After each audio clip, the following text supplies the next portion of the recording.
אהלן, אני שחר, המקים והבעלים של אמא אדמה. אמא אדמה מציעה מספר שירותים, אחד של הנגריה, של ריהוט גן בעיקר, או בהזמנה אישית, פרטים אחרים, והשני הוא גינון על סוגים אחרים, תבדקו שם. קצת דברים על עצמי, מאז שאני ילד, אני נמצא פה במקום הזה, מריח את הנסורת הזאתי.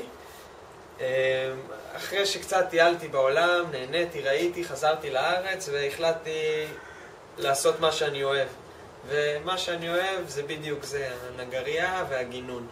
וכמו שאתם יודעים, דברים שעושים באהבה זה בדרך כלל יוצא גם טוב. אז אם זה נראה לכם משהו שיכול לעניין אתכם, תעשו טלפון ונדבר.